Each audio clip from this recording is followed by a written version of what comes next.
Good evening and welcome to another edition of Journalist Hangout. I am Esther Makwariola. Today on the program, Chief of Army Staff visits PROFORCE, preaches that Nigeria must look inwards for solutions to its problems, promises greater patronage of the country's leading international armoring and defense solutions provider by the Nigerian Army. And later on the show, lawmaker raises alarm, says bandits now use Nigerian telecommunications services to attack Nigerian troops.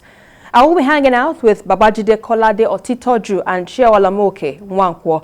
Journalist Hangout starts now.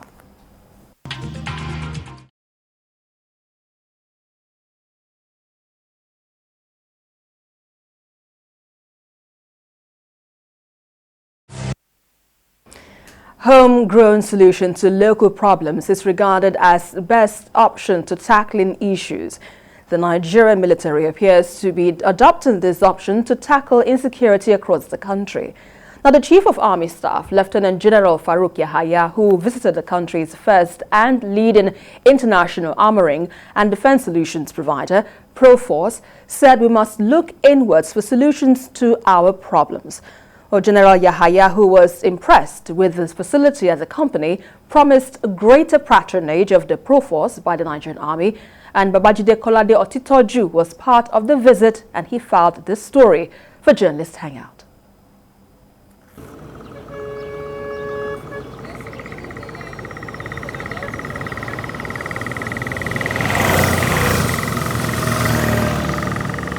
Remo, the sleepy, rusty town in Remo local government area of Ogun State, is home to PROFORCE, Nigeria's first indigenous armored equipment manufacturing company.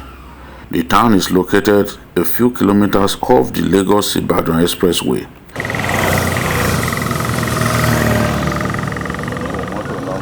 Established in 2008, PROFORCE boasts of a wide range of expanding clientele from within and outside Nigeria, including countries like Chad, Niger Republic, Rwanda, and Ghana. Finally, this is the rendered view of finished vehicle. It has a novel partnership with the Nigerian Army, which patronizes its rich array of products. As you approach the PROFORCE headquarters, a military checkpoint welcomes you to the complex.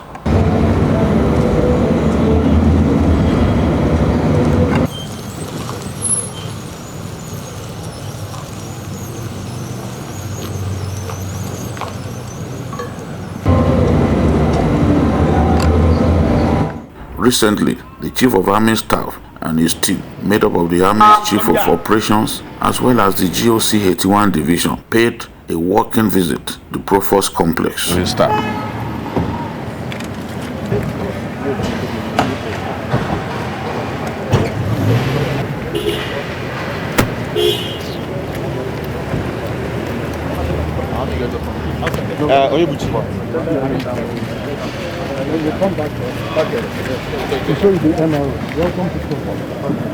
On arrival, the Chief of Army Staff was conducted around the facilities by the Group Managing Director, Engineer Ade Ogundeyin.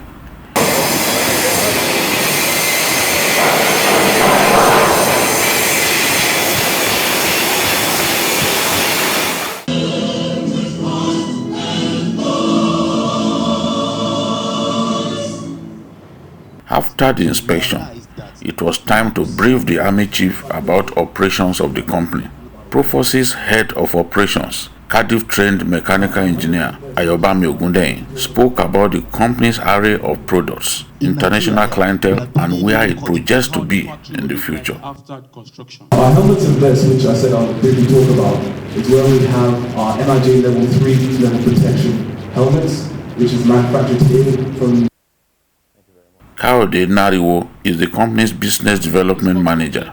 He lectured us on the new products on offer by PROFORCE that will help tackle kidnapping and banditry, as well as trainer aircraft and drones for the Nigerian Air Force. Open source intelligence. Currently, we are serving the Defense Intelligence Agency of Nigeria, serving as a backbone in terms of using the OSINT tool to come up with solutions around social media criminalities and stuff around that.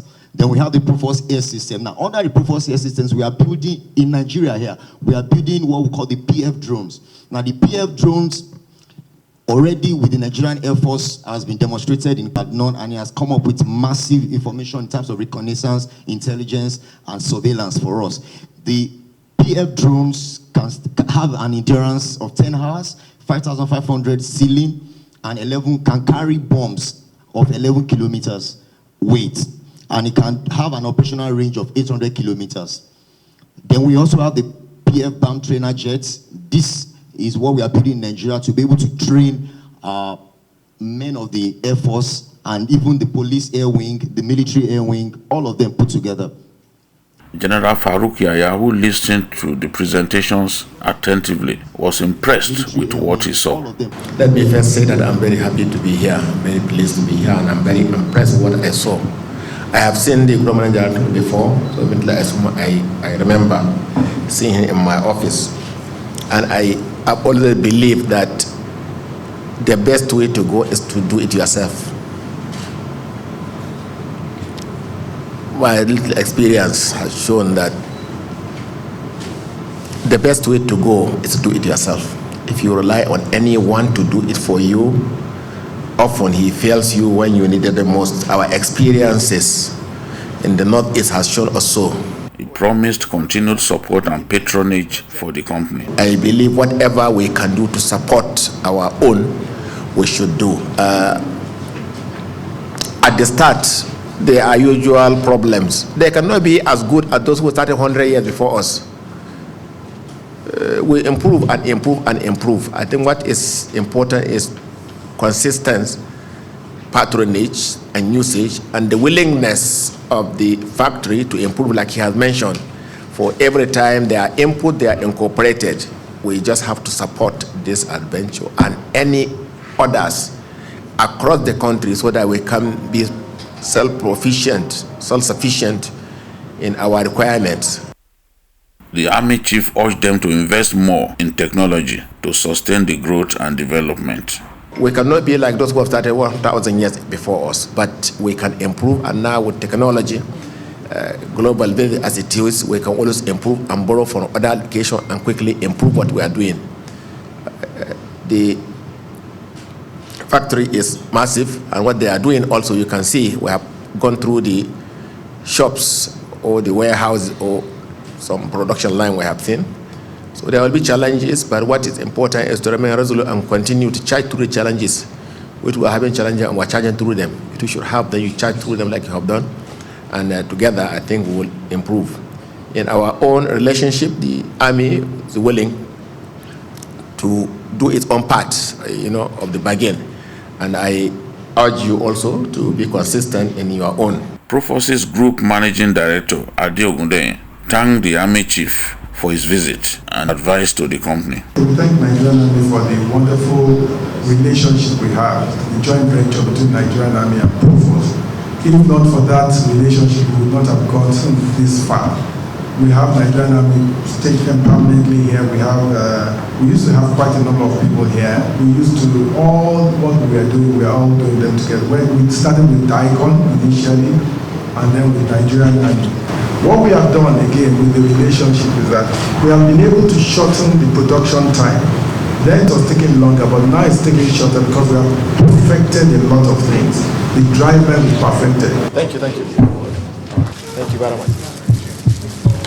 General Yahaya didn't leave the PROFORCE industrial complex without calling for support from the media in the fight against insecurity. We will continue to also patronize and cooperate with PROFORCE like others are doing, other services too are doing, and even other agencies, including other stakeholders and civil authority. I think it's the way to go. We all have to put hands together to encourage PROFORCE and all our other indigenous companies in this drive. Media is a critical stakeholder in everything we do. We'll continue to offer support. Yes, so please offer support. And all of us have no other country except here. That's true, sir.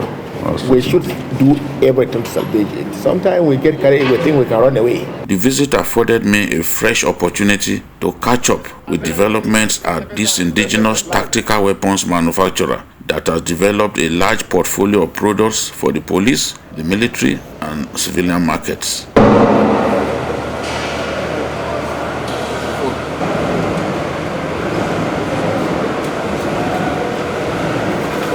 After some checks and safety precautions, I was ushered into the production floor.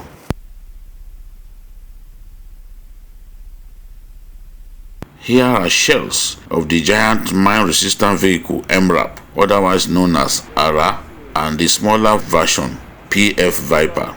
ARA, the main mine resistance vehicle produced for the Nigerian Army by PROFORCE. But PROFORCE is building another mine resistant vehicle, a smaller version of ARA, and it is called PF Viper. It has all the features of a top-grade mine resistance vehicle, but it is faster because it is smaller, yet it offers the same level of protection. What the Army needs is an armored vehicle that can move faster in its desire to get rid of insurgents in the northeast and other places in our country where they pose a threat not just to the armed forces but to the Nigerian people. The head of operations, Ayobami Ogundeyin, speaks more on the difference between ARA and PF Viper. PF ARA is a 15-ton MRAP. What we noticed through our communication with the Nigerian Army is that even though it protects soldiers out there, they've noticed that a lot of attacks that they have is very quick attacks. So being able to mobilize their MRAPs is an issue for them to be able to pursue such insurgents. So what we did here with our design team, we redesigned a brand new vehicle. This is where we got the PF Viper. The PF Viper produces the same amount of protection level as the MRAP. However, what we're looking at in terms of the Viper is something that's more maneuverable, something that's faster. This is 110 kilometers an hour. We're looking at 130 plus with the PF Viper. The engine capacity in terms of a ratio is actually higher than the ARA. As you know, the ARA is 400 horsepower. Yes. The Viper is about 275 horsepower. However, is much lighter. This is a 9-ton vehicle. Meanwhile, this is a 15-ton vehicle. So when you're able to pursue such insurgents that are attacking you with Hiluxes or on bikes that are trying to move faster, you're able to pursue them with this vehicle. That's what we're able to provide to the Nigerian Army now. The Nigerian Army has also ordered some of these, and that's what's currently undergoing production here at PROFORCE.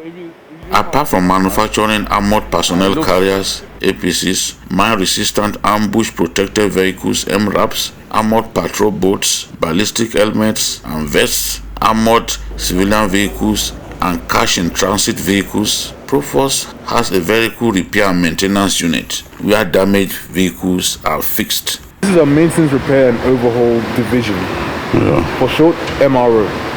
Here we do the maintenance and repairs of any vehicle that is brought to us. We have clients from domestically, abroad, that have issues with their vehicles, vehicles that have been left derelict and no longer working, vehicles that have even been in accidents, or vehicles that they just feel like there's something that's not right when they were brought to them when it was armored. And here we're able to refurbish all those and to correct any mistakes that we have seen on the vehicle. We've had multiple clients coming in from embassies, we had private civilians, we've had, even as you can see here, the police as well, coming to us to help them to refurbish, to make sure that these vehicles are up and running at all times. When we look at maintenance, we're looking at something that needs to be an ongoing process. Servicing of the vehicle, we're looking at also to make sure that the armoring is still the level of protection.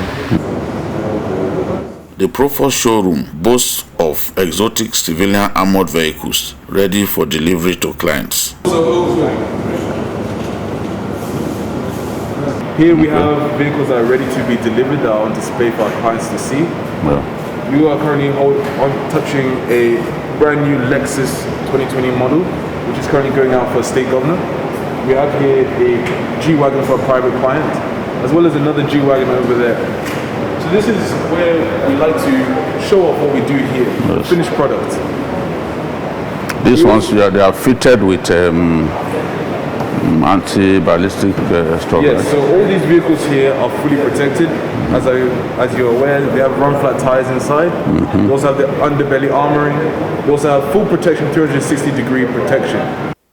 Business Development Manager Raymond Asare Simtim told me how he is working hard to expand the scope of the business through strategic partnerships and the successes being recorded. Using a lot of defense equipment, including air systems like aircrafts. In the next 10 years, PROFORCE will be producing drones and supplying them across Africa and then Sub-Saharan region. We've already started our project on a 100-hectare land that we are establishing our R&D. We are establishing a test track, a runway for aircraft and all. So in the next 10 years, PROFORCE is going to be a very big company that is into a lot of defense equipment manufacturing and will be the first and only indigenous company producing all these in Sub-Saharan Africa. From the moment he first spoke about PROFORCE intelligence system, I had been really curious. So I asked Kyle Denariwo to throw more light about the unmanned aerial vehicle being developed by PROFORCE. Unmanned aerial vehicle and trainer jets. Now take them one after the other. The UAVs, as it's called, PF drone, what we have come up with is a UAV that is weaponized, that can release up to 11-kilogram payload bombs, that can also travel as much as 800 kilometers, that also has over 11 hours endurance in the skies. Now, the UAV has a 128 AES encryption, meaning that as it transmits data into the command and control, it is encrypted. It cannot be penetrated into. Now, this drone has been used in Nigeria. It's been demonstrated in partnership with the Nigerian Air Force to scan some area of a particular state in Nigeria, one of the states that is giving us challenges, and we saw quite a few things. Then working with our partners also from one of the countries in one of the European countries, we are coming up with a trainer jet that can be used by the police air wing, the Nigerian Air Force, that can be used by even the Nigerian Army to be able to develop the capacity of our pilots in Nigeria. PROFORCE's goal is to become not just a Nigerian leader, but a global leader in the manufacture of military hardware. Accommodation for over 500 staffs. It is currently building a 100-hectare PROFORCE city that will help it increase capacity through the introduction of a research development center, a training institute, an unmanned aerial vehicle plant, and an MRAP plant capable of producing 400 MRAPs per month for a rapidly expanding continental client base. How the factory will look like after construction. Babajide Kolade Otitoju, Ode Remo, Ogun State.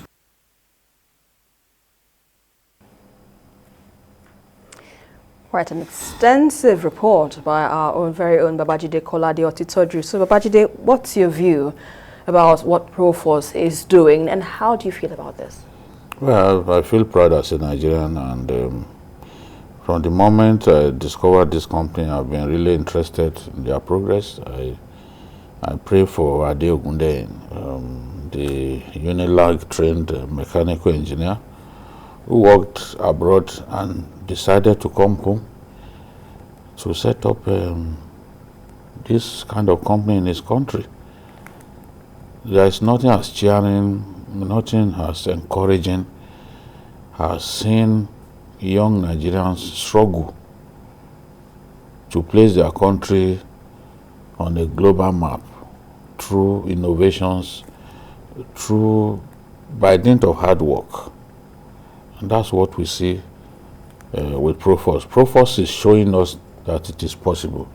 And I'm encouraged, and I particularly thank God for them, because we are now seeing some African countries show interest in the products of this company. A lot of Nigerians do not know that this company exists.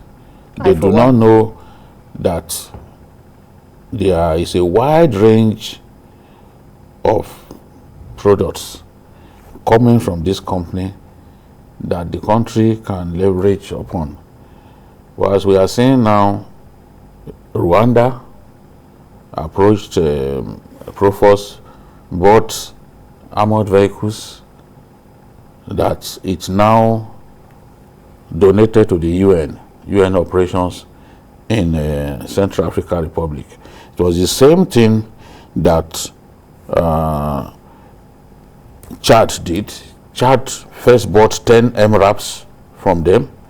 When they saw how good the MRAPs were, Chad decided to place order for a further 90. And some of these MRAPs have already been deployed in Mali and Burkina Faso. You know, there is so much trouble in Mali and Burkina Faso, and Chad is affected by the hiccups, the problems in those countries, to the point that Chad had to send troops to try to keep the peace in Mali. In fact, the commander of Chad Special Forces died in the course of peace operations in Mali. That's to tell you the extent to which Chad is trying to help stabilize those two countries that are its neighbors. So Chad is patronizing PROFORCE. Ghana also placed order for cash in transit vehicles.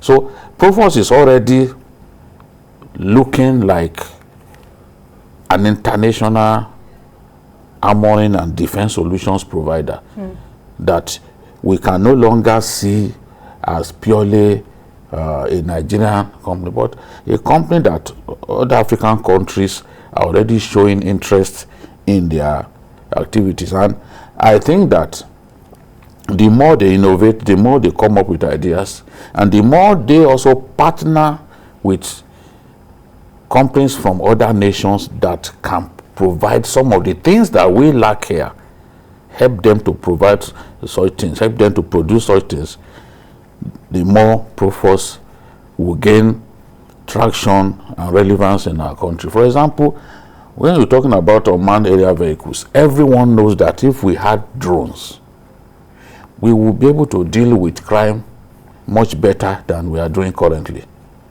Because with the drones, you stand no risk of losing your pilot. It's an unmanned area vehicle, and once it delivers its munitions on any target area, it goes back to base. Nobody is manning it. Now, PROFORCE is working with the Nigerian Air Force and building unmanned area vehicles that can stay airborne for 11 hours. This is Nigeria. People will find it difficult to believe that these things are happening.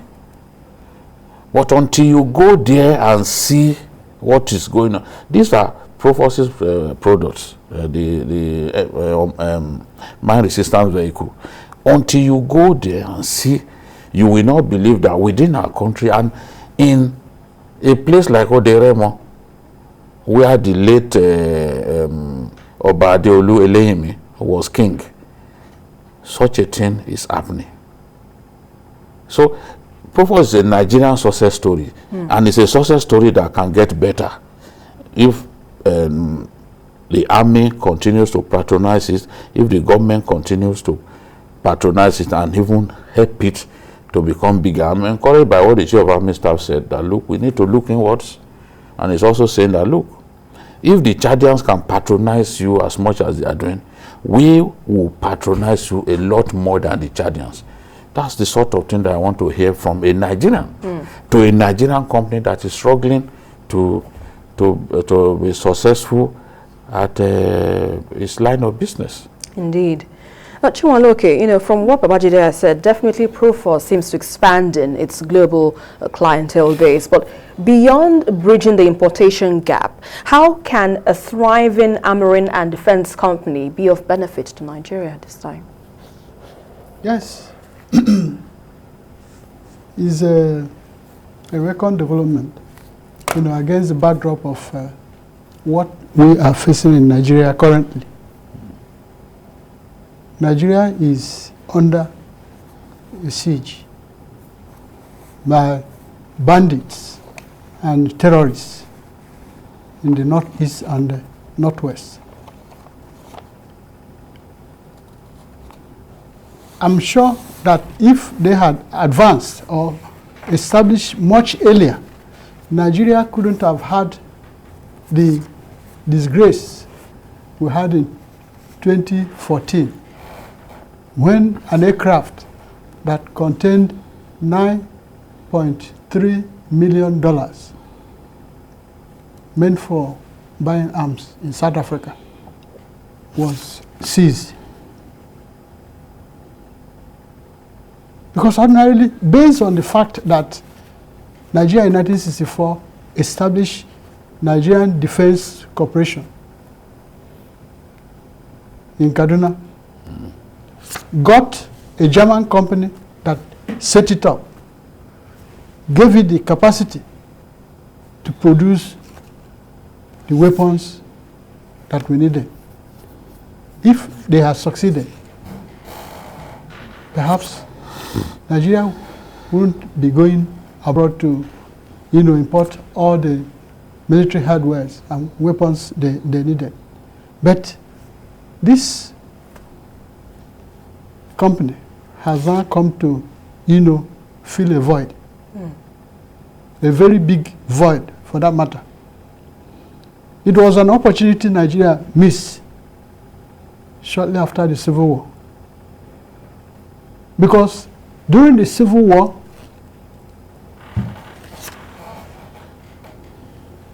the East, the Biafrans, were manufacturing, fabricating, weapons. Yes. And vehicles like this. If you go to Umuahia War Museum, you see some of them. For anybody who has read General Alaba Sama's book, he wrote a war memo in 2018, The Tragedy of Victory. The tragedy of victory. How the Nigerian leadership and the military establishment mismanaged the benefit Nigeria ought to have, gained from that war. Because all over the world, most nations emerge out of the ashes of, civil wars to become better nations. Rwanda is one of them. Even in the US, it was through the Civil War that was led by the North-South dichotomy over slavery that the Emancipation Proclamation by Lincoln was done. That was the end of slavery. It was a gain from Civil War. But here in Nigeria, the Civil War ended. The nation called Nigeria never took advantage of that to develop their military-industrial complex. That is why an agency such as this is coming out lately to fill this void. Now, it will help the nation a lot if they continue to advance, in reducing our status as an import-dependent nation for everything we need. Well, we'll discuss more on this very issue. We need to go on a very quick break. We'll be back on Journalist Hangout. Stay with us. Welcome back. Well, we're still on to Journalist Hangout, and we're talking about homegrown solutions to a local problem of insecurity. And we'll be discussing PROFORCE. Babajide a while ago gave us a bit of a report about the military hardware company, which is in Ogun State, Oderemo. So, Babajide, could you tell us a little bit about the benefits now of this thriving armoring and defense company in Nigeria? I think if we work harder at this, and the company gets tremendous support from government, Nigeria can become the military weapons manufacturing hub of this part of Africa. South Africa manufactures weapons, just like Brazil and some of the countries that we were at par with after our independence. Those countries have left us behind now. There's no reason, if Brazil can be manufacturing even aircraft, there's no reason for Nigeria should not be in position to do that, because the Defense Industries Corporation was set up for that. But at a point, DIC in Kaduna was producing furniture instead of producing military hardware. So I'm saying that if PROFORCE continues at this pace and it gets the support will enable it to perfect its operations, make the things that they do even better, because constantly they are interfacing with the military. You can see I was talking about the PF Viper, which is a smaller version of its mine resistance and the ambush protected vehicle MRAP. It is faster. It is in terms of the weight, it's just 7,000 kilograms. It's not as heavy as the 17-ton MRAP, the ARA, but it offers the same V-hull mine resistant kind of protection under the belly of the vehicle, so that we can glide over the mines and nothing will happen. Yeah. So apart from being potentially a hub for weapons manufacturing in this part of Africa, it will also save us foreign exchange. When you look at the time that it takes to bring in weapons, you want to buy weapons, the time that it brings in, some of the bureaucracy that those countries that we import from put on the way, the certification, how long it takes to obtain that end user certification, you know that it pays to patronize your own. An MRAP of the size of ARA would take PROFORCE 3 months to build. A police armored vehicle would take PROFORCE just 2 weeks to build. Now, if you order for those ones, to take longer. You can't even tell when it will come. See how long it took us to bring to Kano. To Kano that Trump approved his sale to Nigeria shortly after he became president. They were delivered this year. The second part have not even been delivered. So apart from that, there is also the provision of jobs for our people. Sure. Because when you have this kind of company, I went there, I saw so many people. Those of them who are producing the bulletproof vests, those of them, so many, they sew the jacket, then they slot the ballistic stuff inside it, so that it provides protection both for the police and even individuals. There are so many people working there. That's employment that man is providing. And he has, in Transamadi in Port Harcourt, he has an office. There's an office in Abuja, office in Lagos. So that's someone providing employment to our people. And the taxes will be paid to the Nigerian government. Right. So it's not like helping the economy of another country to thrive when you go to buy stuff from them. It's still your own country. So many advantages, so many benefits that come with setting up this caliber of company in a country like ours. That's the point. Indeed. So, Chemaloke, when PROFORCE, we understand, helping countries like Nigeria to build an industrial complex, shouldn't Nigeria be thinking of something like this? What are your thoughts? Yes, as I pointed out earlier, that was exactly why DICON in Kaduna was set up. But after the Civil War, Nigeria abandoned that project. It abandoned the project. If you read, as I mentioned earlier, the tragedy of victory, Alaba said in the course of the Civil War, there were missiles Nigeria imported from Russia that were traveling 23 kilometers. But the ones fabricated by Professor Godian Ezekwe and all those brains that were behind the fabrication and manufacturing of local equipment. We are traveling 25 kilometers. And that would set a kind of alarm bell, that this is a serious matter. So that's a company that ought to have, been doing what Brazil is doing. Brazil is the 24th largest arms exporter in the world to 21 countries. Imagine the kind of huge revenue that brings to the purse of that country. And in Brazil, there are so many of such companies, and every 2 years, they organize a kind of, arms fair.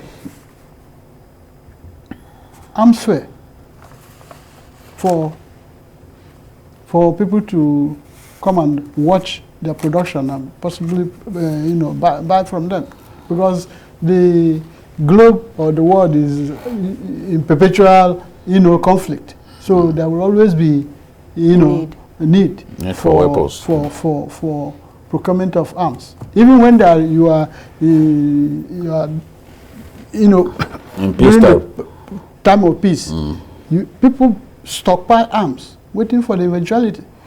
After the Civil War, who ever thought that Nigeria would be facing what it's facing now? Nobody. Nobody, it's true. Nobody.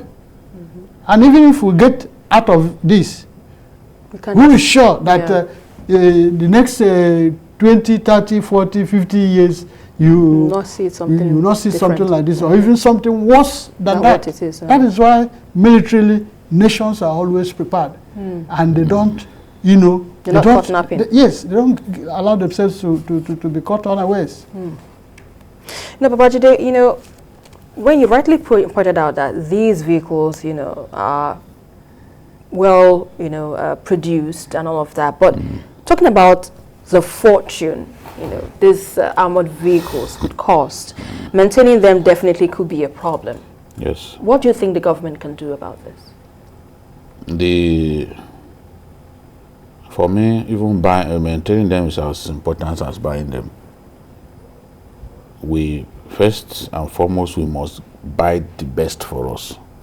I still give the former Chief of Air Staff credit, because he chose the Tucano bombers.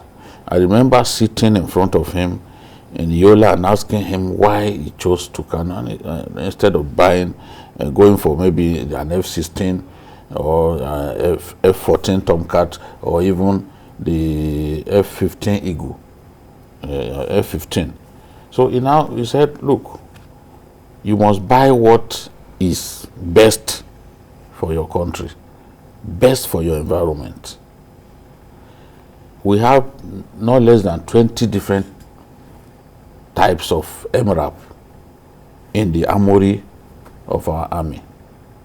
Some of them have all kinds of issues, overheating, suspension issues, electrical issues. But the point I'm making is you must identify what is best for you.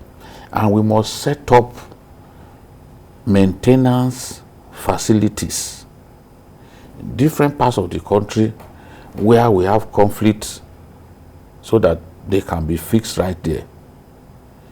We should not just have what in the army they call graveyard of armor tanks and the rest of them, because these things cost a fortune. You can imagine buying a piece of military hardware for as much as maybe $200,000 or more. How do you, after buying that, allow it to rot away after just a few months of using them in the theater? But that is the problem that we have. We must invest even in the right engineers, people, train them, improve the capacity of our own engineers within the army and outside of it, who will help us put this equipment in tip-top shape, so that anytime we are ready, they are ready. I can tell you today, the Nigerian police, a lot of the APCs that they bought, a lot of them are no longer serviceable. We buy unmanned area vehicles, a lot of them no longer serviceable. We have a problem with maintenance because we do not take maintenance seriously. So we've got to set up such maintenance facilities everywhere. At PROFORCE, they have an MRO. That unit helps them, helps to revive a lot of disused vehicles and all that, armored vehicles. We need to, government must consciously invest in such facilities so that the army can revive a lot of its abandoned and disused armored tanks and the rest of them. All right, and that's where we can leave this discussion for now. Thank you very much. But let's quickly have this second discussion, which we're looking at insecurity still to tackle the worsening insecurity in the northwest, particularly in Zamfara State. Nigeria shut down telecommunications networks in some areas, but bandits have now resorted to using the telecommunications services from neighboring Niger Republic to attack Nigerian troops. A member of Sokoto State House of Assembly representing Sabon Birnin North, Aminu Al-Mustafa Gobir, says he received a threat from one of the bandits who was using Nigerian network service. Well, Gobir also confirmed bandits' attack on a military base in Sabon Birni where some security personnel were killed. Chialanwoke, let me begin with you on this matter because, you know, having the bandits, now we know that some states in the north had, clamped down or have shut down rather the telecommunications because of the bandits. Now they've moved to Niger and they're perpetrating their activities there. How concerned are you about this, knowing fully well that this still boils down to the insecurity in the north? What's your take? Sorry, it's not as if they moved to Niger. No. The telecommunications network. Their services, you can use their services in the border towns. Nigeria. Those border towns. So the border towns with Niger, you can use the telco services of Niger Republic here. So they now use it to phone people. They use it to coordinate attacks on Nigerian troops. That's the alarm that is raising. So you can shut down telco services in a particular state, but with that state sharing border with Niger Republic, it is then possible for them to get hold of a SIM card from Niger and then use it to be making calls within our country. But this is really worrisome. Yes. What do you make of this? Yes, it is. Absolutely. You see, that is why some governors, when they put up some policies in an attempt to check this, some of them might be,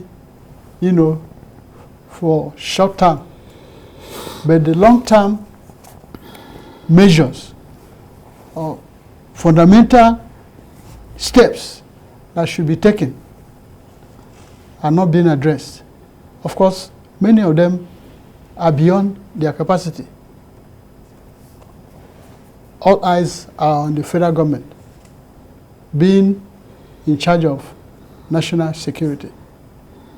You see, the issue of these bandits who are now exploiting the telecom services in Niger to now commit their evil in Nigeria is something that perhaps the Nigerian telecommunication ministry will think critically to find out whether there is any technical solution,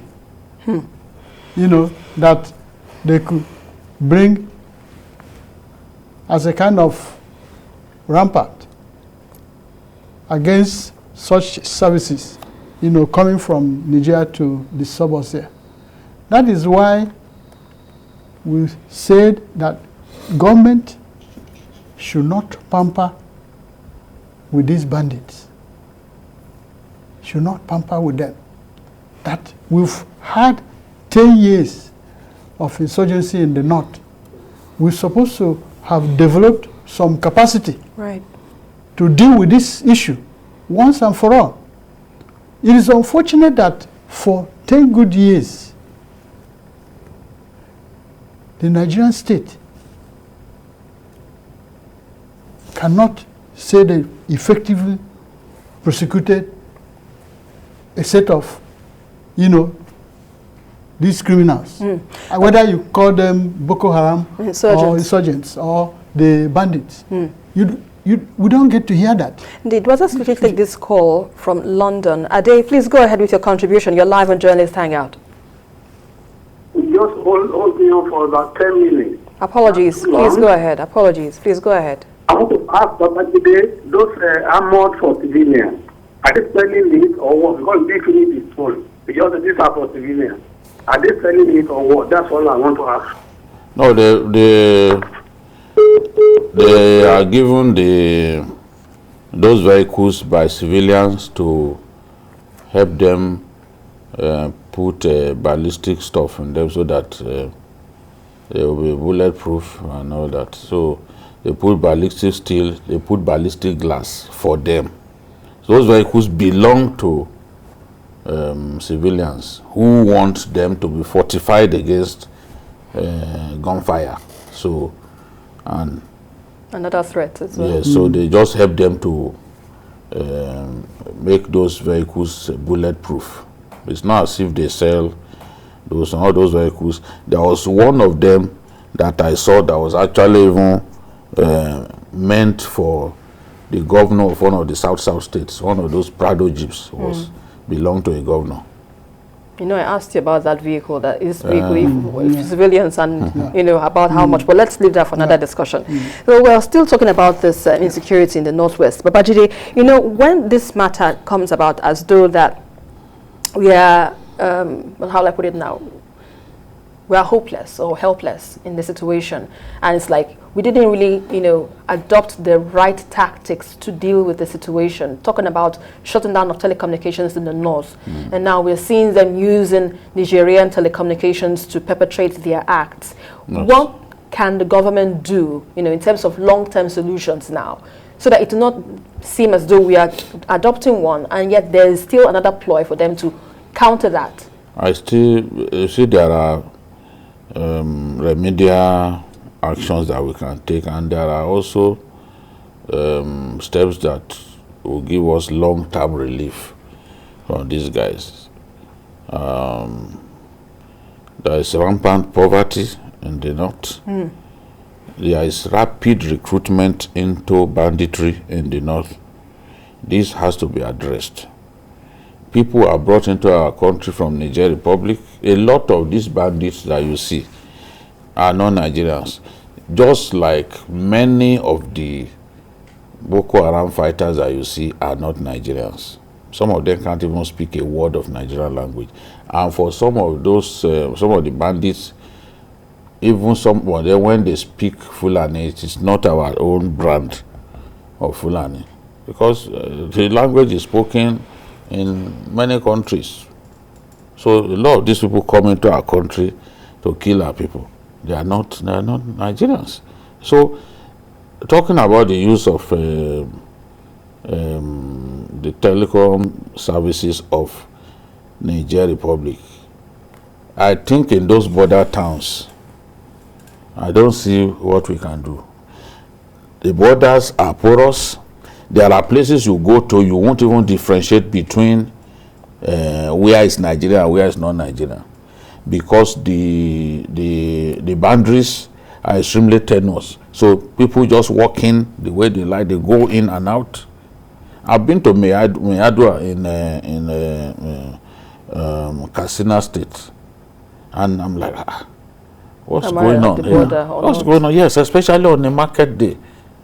There's a big cattle market. You see people streaming in and out. And what border does Katsina? It's with Niger Republic. Niger is a big problem to Nigeria. I've said it repeatedly that because that country is like a semi-failed state, and unfortunately we have extensive borders with Niger Republic stretching up to about 900 kilometers in no less than 6 states in our country. So how do you deal with that? You can shut down telco in Yobe State the border towns with Niger Republic, they will be able to use what the Nigerian telecommunication services offer. You can shut it down in Borno, that will happen. You can shut it down in Jigawa and Sokoto, Katsina, that can also happen. So we have now seen that possibility that, look, even when we shut down, we may not achieve a total shutdown, because those border communities, bandits would be able to use the telecom services provided by Niger Republic to interact with people, to negotiate for ransom, and interface with their own people in other parts of maybe the states where they operate from. They need information, vital information about troops movement and about places that are safe. And it is by communicating that they are able to do so. So they need it, and you can see the way they are attacking troops. In Zamfara, our troops were attacked and killed. In this Sabon in Sokoto State again, our troops were attacked and killed, and patrol vans were set ablaze. So that's telling you that the bandits are becoming even bolder. Right. They're becoming bolder, and you can't coordinate attack except you are able to communicate. You can't even launch an attack unless you are sure that at that point, at that time, the person that you want to attack is right there at that location. So that's what communication does for them. Indeed, well, we would have continued with this discussion, but because of time factor, we cannot continue further. Thank you very much, Babajide, for your insights on the very discussions we've had today. And of course, Chianwola Moke Nwankwo, thank you very much for your insights as well. Well, that's all on Journalist Hangout today. Join us again tomorrow for another episode. You can watch a repeat broadcast of the show tonight at 11, and don't forget to join us on Sunday from 1:30 to 3:30 p.m. We are also on YouTube at youtube.com/TVC News Nigeria. I am Esther Makwariola. Bye for now, and God bless Nigeria.